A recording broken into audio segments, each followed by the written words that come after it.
Hey everyone, welcome back. आज मैं explain करूंगी Thai drama the three general bros episode 14। तो चलिए शुरू करते हैं। एपिसोड की शुरुआत बुक स्टोर से होती है। इरी असल में रामाई की बेटी होती है। वो बोलती है मैंने इस बुक को पहले पकड़ा है, ये मेरी हुई। आरती बोलता है नहीं, ये मुझे चाहिए, मैंने बहुत ढूंढा। फिर भी इरी वो बुक ले लेती है। आरती बोलता है आई थिंक तुम्हारी मॉम भी तुम्हें कंट्रोल करना चाहती है। वो बोलती है ऐसा कुछ भी नहीं है, और तुमसे मतलब। फिर वो बोलता है अगर तुम्हें बुक्स में इंटरेस्ट है तो तुम मेरा क्लब ज्वाइन कर सकती हो, मैंने न्यू लाइब्रेरी क्लब खोला है। वो बोलती है नहीं, मैं इंटरेस्टेड नहीं हूँ, मुझे अकेला पढ़ना बहुत पसंद है, किसी के साथ नहीं। आरती को उस पे क्रश आ जाता है, इसीलिए आरती सोचने लगता है पहली नजर में मुझे तो ये पसंद हो गई है। स्टोर के बाहर पिम और रामाई थे, दोनों बहुत खुश होते हैं। पिम बोलती है मैंने बोला था ना कि ये दोनों एकदम सेम टाइप के हैं, दोनों के लिए ना एकदम परफेक्ट है। और तभी वहाँ पे वो दोनों आ जाते हैं और दोनों ही बहुत गुस्सा करते हैं अपने अपने मॉम पर। इरी अपने मॉम को बोलती है प्लीज आप मुझे जीने दीजिए, मुझे जो पसंद है मुझे वही करना है, आप क्यों हमेशा मेरे ऊपर बोलती हो ये करो वो करो, अभी तो आप मेरी शादी भी फिक्स करने वाली हो, मुझे किसी से भी शादी नहीं करनी है, मुझे खुद की लाइफ अपने हिसाब से जीना है। आरती को बहुत अच्छा लगता है, उससे इरी एकदम अपने जैसी ही लगती है, इसीलिए वो इरी पे और भी ज्यादा इम्प्रेस हो जाता है। आरती अपने मॉम पे बहुत ही ज्यादा गुस्सा करता है। वो बोलता है मुझे प्लीज आप थोड़ा सा शांति से जीने दीजिए, आपने ये सब क्या किया है, अपने फ्रेंड के बेटी के साथ आपने मेरी शादी फिक्स कर दी। वो बोलती है हाँ तो ये तुम्हारे लिए अच्छा है। वो बोलता है नहीं चाहिए आपका कुछ भी।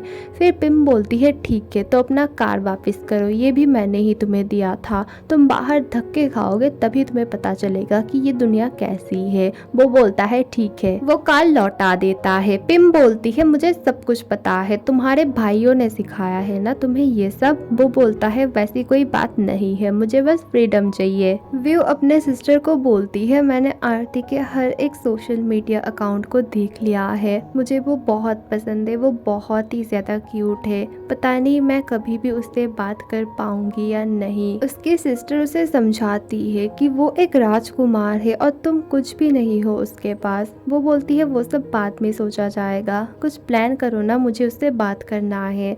फिर वो बोलती है तुम्हारे पास वो वाला वीडियो है ना, उस दिन तुम दोनों लड़ रहे थे वो वाली। व्यू बोलती है हाँ है। नाम्बा बोलती है तो मेरे पास एक प्लान है। आरती बहुत ही ज्यादा परेशान था। थेम्स और इच उसे समझा रहे थे कि तुम्हें बहुत ही ज्यादा स्ट्रॉन्ग बनना होगा, मॉम बहुत ही चालाक है, मॉम तुम्हारे साथ कुछ भी कर सकती है। वो बोलता है लेकिन मैं क्या ही करूँगा। वो दोनों बोलते हैं वो तो हमें नहीं पता है, प्लान तुम्हें खुद ही बनाना होगा, हम दोनों बस तुम्हें सपोर्ट करेंगे। तभी उसके पास व्यू का मैसेज आता है, वो व्यू को इग्नोर करता है। इच उसे बोलता है एक लड़की ने तुम्हें मैसेज किया है, ऐसा तुम्हें नहीं लगता है कि ये कोई अपॉर्चुनिटी है, तुम्हारी कोई प्लान इसमें बन सकती है। तभी वो बोलता है ठीक है मुझे कुछ आइडिया आया है, बस तुम दोनों पेमेंट कर देना। वो दोनों बोलते हैं डील। आरती व्यू को बोलता है मैं तुम्हें हायर करना चाहता हूँ एज माई गर्लफ्रेंड, लेकिन वो नहीं मानती है। नाम्बा उस पर बहुत ही ज्यादा गुस्सा करती है कि तुम कैसे लड़की हो, तुम्हें गर्लफ्रेंड हायर करने की जरूरत है। वो बोलता है मेरी एक बहुत ही पर्सनल रीजन है और हाँ मैं कभी भी उसके साथ मिसबिहेव नहीं करूँगा और मैं रोज पेमेंट कर दूंगा, बहुत सारे पैसे पेमेंट करूँगा।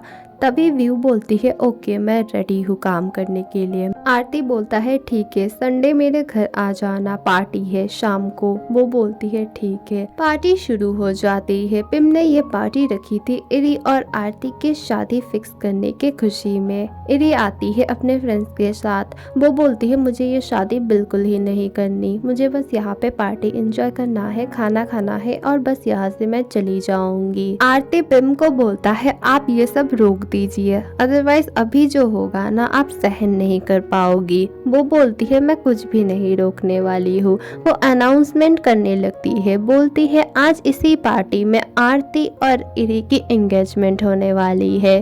तभी पीछे से बोलती है व्यू, नहीं ये नहीं हो सकता क्योंकि आरती मेरा बॉयफ्रेंड है और मैं उसकी गर्लफ्रेंड हूँ, ये एंगेजमेंट मैं होने नहीं दूंगी। वो बहुत ही ज्यादा अजीबोगरीब हरकतें करने लगती है, ओवर एक्टिंग करने लगती है और ओवर एक्टिंग के चलते वो बेचारी बहुत ही ऊपर से गिरती है। ये ना बहुत ही ज्यादा फनी सीन था। वो अपने बारे में सब कुछ बोलना स्टार्ट करती है, वो क्या जॉब करती है, यहाँ तक कि वो स्कूल ड्रॉप आउट है। और ये सुन के पिम के तो एकदम होश ही उड़ जाते हैं। वो बोलती है अरे ये क्या हो गया, ये कभी नहीं हो सकता। फिर भी वो ज्यादा कुछ रिएक्ट नहीं करती है। वो बोलती है ठीक है तो पार्टी का कॉन्सेप्ट हम बदल देते हैं, इरी को हम साइड में रखते हैं और आज की पार्टी हम आरती और उसके गर्लफ्रेंड के लिए रखते हैं। आरती का बेस्ट फ्रेंड आया था बहुत दिनों बाद, वो आके उससे सब कुछ सुनता है। फिर आरती उसे बोलता है और बैम को तो एक ही नजर में इरी बहुत ही ज्यादा पसंद आ जाती है। वो आरती को बोलता है तुम बस इरी को डेट मत करना, मैं तुम्हारी हेल्प करूंगा ये लड़ाई लड़ने के लिए। वो बोलता है ठीक है।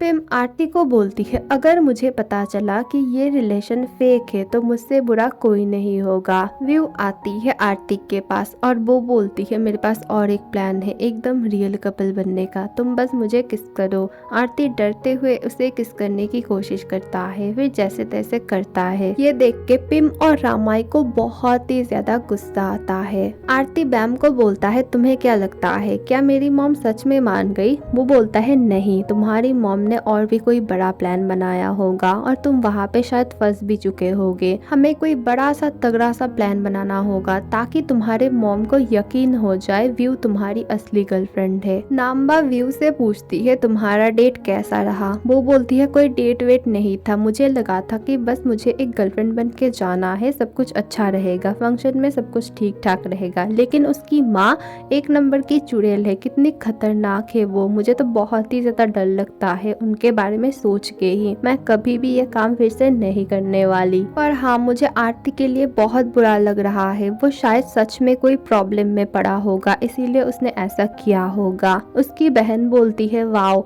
रिच लोगों की भी कितनी प्रॉब्लम्स होती है, मैं तो पता ही नहीं था।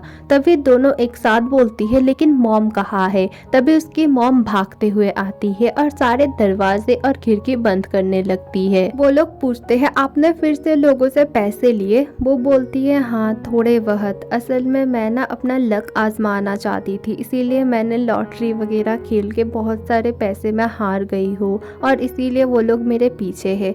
दोनों तो बहुत ही ज्यादा परेशान हो जाते हैं। तभी आरती व्यू को मैसेज करता है तुम्हारे लिए मेरे पास और एक काम है, अपने कुछ कपड़े पैक करके आ जाओ। नाम्बा बोलती है बहन तुझे फिर से यही काम करना पड़ेगा, कोई चारा नहीं है। वो बोलती है हाँ नहीं है। फिर दोनों ही बेहोश हो जाते हैं। बैम ने एक पूरी टीम हायर करी थी, उसे असल में आरती और व्यू का फोटोशूट करना था अलग अलग लोकेशन पे, ताकि वो लोग लोगों को दिखा पाए कि वो लोग बहुत दिनों से डेट कर रहे हैं। ये सब प्रूफ है ताकि पिम के साथ कोई भी प्रॉब्लम ना हो जाए। आरती और व्यू दोनों ही बहुत ही ज्यादा अनकंफर्टेबल थे, वो दोनों अच्छे से पोज ही नहीं दे पा रहे थे। अगला टास्क था आरती और व्यू घूमने आएंगे मॉल में और ये मॉल था थेम्स का और वहाँ पे वो दोनों एक साथ खाना खाएंगे, आइसक्रीम खाएंगे, घूमेंगे वगैरह वगैरह। बैम बोलता है और क्योंकि ये तुम्हारे भाई का मॉल है तो यहाँ के स्टाफ में लोग मिलके तुम्हारे मॉम को बोल देंगे कि तुम किसी लड़की के साथ घूम रहे हो और तुम्हारी मॉम समझ जाएगी ये तुम्हारी गर्लफ्रेंड है। आरती अपने डैड के पास जाता है और बोलता है मुझे आपसे कोई टिप्स चाहिए। मॉम जब भी आपके साथ होती है वो बहुत ही ज्यादा शांत होती है, पता नहीं क्यों। वो बोलते हैं ऐसा कोई भी बात नहीं है, असल में मैं उसे अभी भाव नहीं देता, बहुत कुछ सहन कर चुका हूँ मैं, इसीलिए वो थोड़ा सा शांत रहती है। और तुम क्या करने वाले हो। वो बोलता है बहुत बड़ा प्लान है, अभी मैं नहीं बता सकता। वो बोलते हैं लेकिन क्या तुम्हें लगता है कि तुम पिम से सच में जीत पाओगे। आरती बोलता है हाँ मेरे दोनों भाई जीत चुके हैं, अब मेरी बारी है।